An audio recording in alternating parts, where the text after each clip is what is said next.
السلام علیکم ورحمۃ اللہ وعلیکم وبرکاتہ۔ السلام ورحمۃ اللہ وبرکاتہ۔ وعلیکم السلام ورحمۃ اللہ حضرت وبرکاتہ۔ آنے والا مہینہ قربانی کا ہے، تو قربانی کے سلسلے میں کچھ بیان کر دیں جو ہمارے ناظرین کو کچھ فائدہ ہو اور اصلاح بھی ہو اور جانکاری بھی ہو۔ السلام علیکم ورحمۃ اللہ وبرکاتہ۔ وعلیکم السلام ورحمۃ اللہ وبرکاتہ۔ آنے والا جو مہینہ ہے ذی الحجہ کا ہے، جس میں مبارک عبادت حج بیت اللہ بھی مبارک لوگ کرتے ہیں، اور اس میں قربانی بھی اللہ کی بارگاہ میں پیش کی جاتی ہے۔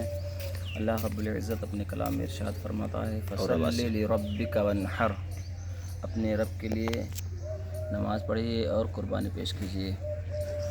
قربانی کے بڑے فضائل ہیں، اور قربانی کے تعلق سے حدیث پاک میں بھی بہت سارے روایتیں موجود ہیں، جس میں ایک روایت ہے عن زید بن ارقم رضی اللہ تعالیٰ عنہ قال اصحاب رسول اللہ صلی اللہ علیہ وسلم یا رسول اللہ صلی اللہ علیہ وسلم ما هذه الاضاحی قال سنت ابیکم ابراہیم علیہ السلام قال سنت ابیکم ابراہیم علیہ السلام۔ حضرت زید بن ارقم رضی اللہ تعالیٰ عنہ بیان فرماتے ہیں کہ حضور صلی اللہ علیہ وسلم کے صحابہ نے رسول اللہ صلی اللہ علیہ وسلم سے سوال کیا، رسول اللہ صلی اللہ علیہ وسلم ما هذه الاضاحی، یہ قربانیاں کیا ہیں؟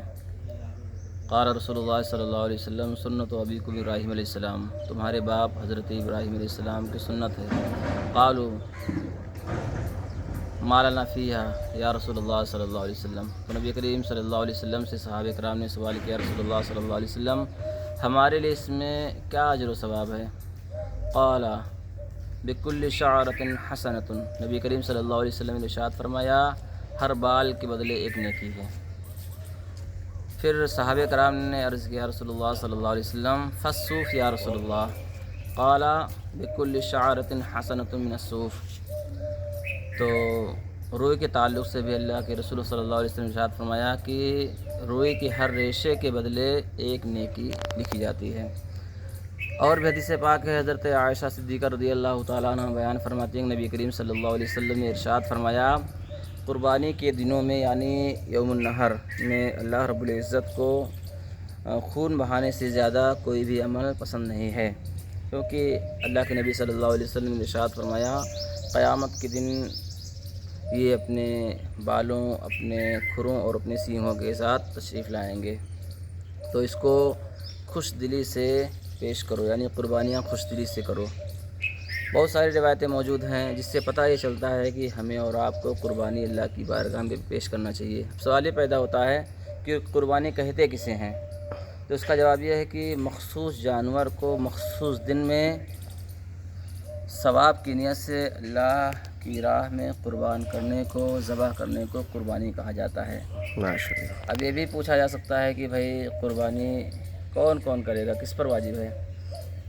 تو قربانی جن لوگوں پر واجب ہے انہی پر قربانی کرنا ضروری ہے۔ اب وہ لوگ وہ ہیں کہ جن پر زکوٰۃ واجب ہے ان پر قربانی بھی واجب ہے۔ شرط یہ ہے کہ دونوں میں فرق یہ ہے کہ زکوٰۃ کے لیے حولان ہول کا گزرنا ضروری ہے 1 سال کا، لیکن قربانی کے لیے ایسا نہیں ہے۔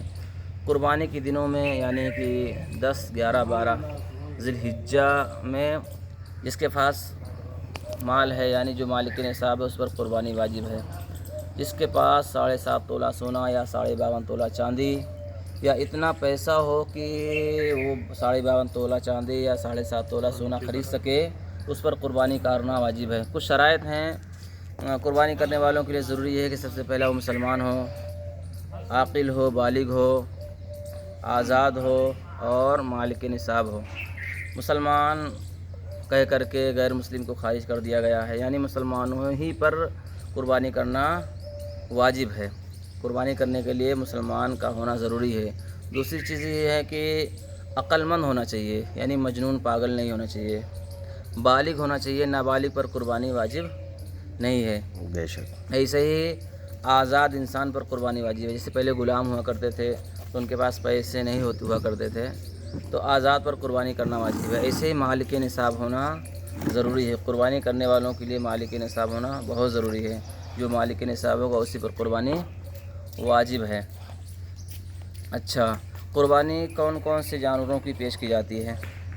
تو یہ بھی سماعت کر لیجئے۔ قربانی پیش کرنے کے لیے جیسے اونٹ ہے، گائے ہے، بکری ہے۔ اونٹ کم سے کم اونٹ کی عمر 5 سال ہونی چاہیے، گائے کی عمر کم سے کم 2 سال ہونی چاہیے، اور بکری کی عمر کم سے کم 1 سال ہونی چاہیے۔ تو ہمارے ہندوستان میں اس چیز کی تو روک ہے کہ ہم گائے کی قربانی پیش نہیں کر سکتے ہیں، اس لیے ہم پاڑے کی قربانی پیش کرتے ہیں، کیونکہ ہم جس ملک میں رہتے ہیں اس ملک کے قانون پر عمل بھی کرتے ہیں، اور سب کو یہی چاہیے کہ اس ملک کی قانون پر عمل کرے، بے شک تاکہ ملک کا ماحول، ملک کا امن برقرار رہے۔ تو ہمیں ہو سکے تو اونٹ بھی دستیاب نہیں ہیں، اگر جس کے پاس دستیاب ہو تو کم سے کم 5 سال ان کی عمر ہونا چاہیے، اور بیل پاڑے کی عمر کم سے کم 2 سال ہونی چاہیے، 2 سال سے 1 دن بھی کم ہوگی تو قربانی نہیں ہوگی۔ ایسے بکرا ہو یا بکری ہو یا بھیڑ ہو یا دمبا ہو، ان کی عمریں بھی کم سے کم 1 سال ہونی چاہیے، 1 سال میں 1 دن بھی کم ہوا تو اس کی قربانی ہوگی نہیں۔ ہاں، بھیڑ اور دمبے کے تعلق سے ہے کہ اگر اس کا بچہ اتنا بڑا دکھ رہا ہے، 6 مہینہ کا بچہ 1 سال کے برابر دکھ رہا ہے تو اس کی قربانی ہو جائے گی۔ اچھا، ہمارے اسلامی بھائی کچھ اس چیز کی بھی غلطی کرتے ہیں کہ سارے مسائل تو جانتے ہیں لیکن قربانی کے ٹائم وہ غلطی کر بیٹھتے ہیں۔ تو میں سننے والے ناظرین کو یہی پیغام دینے کی کوشش کروں گا کہ جو لوگ بھی قربانی پیش کرنا چاہتے ہیں یا قربانی کا جانور لے چکے ہیں، یہ چیزیں دیکھیں، جانور کے اندر یہ کمیاں نہیں ہونی چاہیے، جانور کانا نہیں ہونا چاہیے، یعنی کہ بظاہر اس کا کانا پن ظاہر نہ ہو، ایسے ہی لنگڑا نہیں ہونا چاہیے کہ چلنے میں پتہ چلے کہ ہاں یہ لنگڑا ہے، ایسے ہی اتنا کمزور نہ ہو کہ جس کی ہڈیوں پر مغز ہی نہ ہو، اور 1 سال سے کم بھی نہیں ہونا چاہیے جانور۔ ذبح کرنے کے وقت ذبح کرنے کا طریقہ یہ ہے کہ جانور کو بائیں پہلو پر قبلہ رخ کر کے لٹا دے اور اپنا داہنا پاؤں اس کے پہلو پر رکھے اور بسم اللہ اللہ اکبر کر کے ذبح کرے۔ جتنے لوگ جانور کو پکڑے ہوئے ہیں یا اس کی مدد کر رہے ہیں، بہتر یہ ہے کہ وہ لوگ بھی بسم اللہ اللہ اکبر ہی پڑھیں۔ کہیں یہ بھی دیکھا جاتا ہے کچھ لوگ چھری بھی پکڑ لیتے ہیں، جو ذبح کر رہا ہے اس کا دل اگر کمزور ہوتا ہے تو دعا پڑھنے کے بعد ذبح کرتا ہے تو لوگ بھی مدد کرتے ہیں، چھری لے کر چلانا شروع کرتے ہیں، تو ان کے لیے بھی ضروری ہے کہ بسم اللہ اللہ اکبر ہی پڑھیں۔ اور دوسری چیزیں، بہت سارے قصائی حضرات جو ہمارے اسلامی بھائی ہیں وہ اپنے منہ میں گٹکا بھرے ہوئے ہوتے ہیں اور چھریاں بھی چلاتے ہیں، تو یہ ان کا یہ طریقہ غلط ہے۔ آپ حضرات جب بھی کسی جانور کو ذبح کریں، قربانی ہی کے ٹائم نہیں بلکہ کبھی بھی کسی جانور کو ذبح کریں تو اس میں بسم اللہ اللہ، اپنے منہ کو صاف رکھیں پہلے سے، ذبح کرنے کے ٹائم بسم اللہ اللہ اکبر ہی پڑھیں۔ غیر اللہ کے نام سے جانور ذبح ہوگا تو اس کا کھانا حرام ہو جائے گا، گوشت حرام ہو جائے گا، ہم لوگ استعمال نہیں کر سکتے ہیں۔ اللہ کی بارگاہ میں دعا ہے حضرت اچھا، یہ جو آج کل مشہور ہے اور لوگ کر رہے ہیں، جیسے مالک نصاب کئی لوگ رہتے ہیں اور گھروں میں قربانی کرتے ہیں، کہتے کہ ہیں ہمارا سب کے نام سے قربانی ہو جائے گی۔ کبھی کرتے ہیں کہ بھائی جو مالک نصاب نہیں ہوتا، جس کے اوپر قربانی واجب نہیں ہوتی، کبھی ان کے نام سے کر دیتے چھوٹے بھائی، کبھی بڑے بھائی، تو اس طریقے سے کیا بیان کر رہے ہیں؟ آپ نے بالکل صحیح کہا ہے، یہ بارہا دیکھا جاتا ہے، میں نے بھی کئی جگہ معائنہ کیا ہے کہ مالک نصاب پورے گھر والے ہوتے ہیں، اللہ نے سب کو اتنا دے رکھا ہے کہ سب کے اکاؤنٹ میں 1 لاکھ روپے 2 لاکھ روپے جمع ہوتے ہیں، جس سے کہ وہ مالک نصاب ہو جاتے ہیں۔ پھر بھی وہ پچھلے سال انہوں نے اپنے باپ کے نام کیا ہے، اس سال اپنی ماں کے نام کر رہے ہیں، پھر اگلے سال اپنے بیٹے کے نام کرتے ہیں، پھر بیوی کے نام کرتے ہیں، پھر اپنے نام کرتے ہیں۔ یہ طریقہ بالکل غلط ہے۔ جس انسان پر قربانی واجب ہے اس کے نام قربانی کرنا ہی واجب ہے، یعنی کرنا ضروری ہے۔ اب اگر جس کے نام قربانی واجب، اگر سب کے نام سب مالک نصاب ہیں، پورے گھر والے مالک نصاب ہیں، ہر فرد کے نام قربانی کرنا واجب ہے۔ بے شک ایسا نہیں ہو سکتا ہے کہ ایک جانور لے لیا آپ نے، بکرا لے لیا یا بکری لے لیا اور ایک فرد کے نام آپ نے قربانی کر دی تو سب لوگوں پر سے واجب ساقط ہو جائے گا، یعنی سب لوگ بری ہو جائیں گے۔ ایسا نہیں، سارے لوگ گنہگار ہوں گے۔ جس کے نام قربانی ہوئی ہے وہی اس چیز سے فارغ ہو سکتے ہیں، بری ذمہ ہو سکتے ہیں واجب سے۔ بہتر طریقہ یہ ہے کہ اپنے گھر پر معائنہ کریں، اپنے گھر والوں کو دیکھیں، اگر بکرا نہیں لے پا رہے ہیں تو بڑے جانور کو لے لیں۔